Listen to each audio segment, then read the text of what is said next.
This channel does not promote any violent, harmful, or illegal activities. All content provided by this channel is meant for an educational purpose only. কেন্দ্রে Singur nano কারখানা পরিকাঠামো তৈরি করেও তৃণমূলের জমি আন্দোলনের জেরে সিঙ্গুর ছাড়তে হয়েছিল টাটাদের। 2008-এ ষষ্ঠীর দিন সিঙ্গুর ছাড়ার কথা ঘোষণা করেন রতন টাটা। সেই সময় গুজরাটের মুখ্যমন্ত্রী ছিলেন নরেন্দ্র মোদী। সিঙ্গুর ছাড়ার পর 2010-এ গুজরাতের সারান্দে ন্যানো কারখানা করে টাটা গোষ্ঠী। 18 বছর পর শিল্পহারা সেই সিঙ্গুরের মাটিতেই আজ প্রধানমন্ত্রী নরেন্দ্র মোদীর সভা। সিঙ্গুর থেকে আজ শিল্প নিয়ে কি বার্তা দেবেন নরেন্দ্র মোদী? ক্ষমতা এলে সিঙ্গুরের টাটাদের ফেরানোর কথা বারবার বলেছে বঙ্গ বিজেপি নেতৃত্ব। আজ সিঙ্গুরের সভা থেকে কি বার্তা দেবেন মোদী? জমি আন্দোলনের আতুর ঘরেই আজ নজর রাজ্য রাজনীতির। এই মুহূর্তে ছবি দেখাচ্ছি আপনাদের। প্রধানমন্ত্রী নরেন্দ্র মোদী তাঁর বিশেষ হেলিকপ্টার এই মুহূর্তে সিঙ্গুরে পৌঁছে গেছে। এর পাশাপাশি আপনাদের আরও একটা ছবি দেখাচ্ছি। প্রধানমন্ত্রী নরেন্দ্র মোদী আজ যে মঞ্চ থেকে বলবেন সেই মঞ্চে এই মুহূর্তে চূড়ান্ত অপেক্ষা চলছে। এই মুহূর্তে সরকারি সভায় পৌঁছে গেছেন প্রধানমন্ত্রী নরেন্দ্র মোদী। সরাসরি দেখাচ্ছি আপনাদের এই মুহূর্তে। আপনারা দেখতে পাচ্ছেন সিঙ্গুরের প্রধানমন্ত্রী নরেন্দ্র মোদী তার সরকারি যে কর্মসূচি রয়েছে সেখানে ইতিমধ্যে পৌঁছে গেছেন প্রধানমন্ত্রী। আপনারা দেখতে পাচ্ছেন মঞ্চে এই মুহূর্তে প্রধানমন্ত্রী নরেন্দ্র মোদী। करते हैं माननीय राज्यपाल पश्चिम बंगाल डॉक्टर सीवी आनंद बोस जी का, केंद्रीय मंत्री पत्तन पौध परिवहन और जलमार्ग मंत्रालय श्री सर्बानंद सोनोवाल जी का, केंद्रीय राज्य मंत्री पत्तन पौध परिवहन और जलमार्ग मंत्रालय श्री शांतनु ठाकुर जी, केंद्रीय राज्य मंत्री शिक्षा और पूर्व माननीय विधायक व नेता विपक्ष पश्चिम बंगाल विधानसभा और माननीय सांसद श्री शमिक भट्टाचार्य जी, श्री सौमित्र खां जी। माननीय प्रधानमंत्री जी का सादर अभिनंदन करने के लिए हम एक स्मृति चिन्ह भेंट कर रहे हैं जो हमारी श्रद्धा और सम्मान का प्रतीक है। मैं केंद्रीय मंत्री पत्तन पौध परिवहन और जलमार्ग मंत्रालय श्री सर्बानंद सोनोवाल जी से निवेदन करती हूं कि कृपया आदरणीय प्रधानमंत्री श्री नरेंद्र मोदी जी को उत्तरीय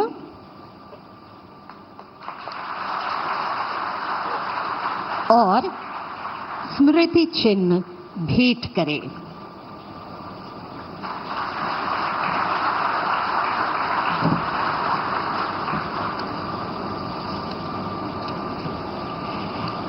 अब मैं माननीय सांसद श्री सौमित्र खां जी से स्वागत भाषण देने का अनुरोध करती हूं।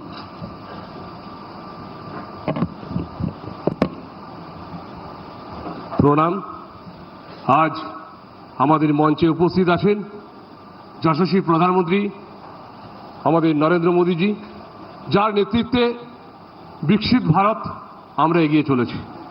আজ এই সিঙ্গুরে ওনার সাথে উপস্থিত আছেন মাননীয় মন্ত্রী সর্বানন্দ সোনোয়ালজি, উপস্থিত আছেন সমস্ত নেতৃত্ববর্গ। আজ আমার কাছে এক ঐতিহাসিক দিন, কারণ যে মা সর্দার জন্মস্থান জয়রামবাটি, সেই জয়রামবাটিতে আজকে আমাদের ট্রেন আসছে। যে রামকৃষ্ণ ঠাকুরের জন্মস্থান কামারপুকুর, সেই কামারপুকুরের ট্রেন আসবে। আজকে এক সূত্রে গাঁথা হয়ে গেছে। আমরা এক নরেনকে দেখতাম, যে নরেন স্বামীজি নরেন্দ্রনাথ দত্ত, যিনি একদিন মাকে বলেছিলেন যে মা আপনি বিষ্ণুপুরে আসছেন, বিষ্ণুপুর থেকে গরুর গাড়িতে করে উনি জয়রামবাটি যেতেন, কিন্তু সেই সময় সেই ট্রেন যাত্রা ছিল না। কিন্তু স্বামীজি একদিন বলেছিলেন যে একদিন নিশ্চিতভাবে একদিন ট্রেন চলবে। আজকে সে ঐতিহাসিক দিন যে জয়রামবাটিতে আইসাই নরেন্দ্র মোদীজির হাত ধরে আমাদের জয়রামবাটিতে ট্রেন আসছে। আজকে আমাদের বেলুড় মঠ, দক্ষিণেশ্বর, শ্রীরামপুর, দক্ষিণেশ্বর, কামারপুকুর, জয়রামবাটি এক করে দিয়েছেন। তাই আমি রেলওয়ে প্রধানমন্ত্রীজিকে ধন্যবাদ জানাবো, রেলওয়ে মন্ত্রীজিকে ধন্যবাদ জানাবো। আবার বলি স্যার, আপনাকে শতকোটি প্রণাম। আপনি যেভাবে আজকে নতুন দিশা দেখালেন একসাথে এগিয়ে নিয়ে যাওয়ার বিকশিত ভারত, সেই বিকশিত ভারতের বিকশিত পশ্চিমবঙ্গ আমরা গড়তে চলেছি। আপনার হাত ধরে সকলকে প্রণাম, নমস্কার, ধন্যবাদ।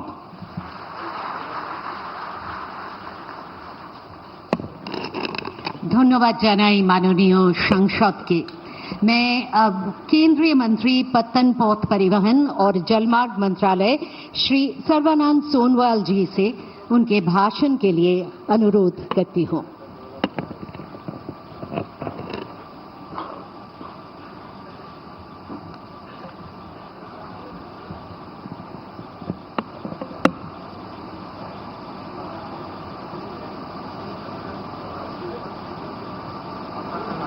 नमस्कार।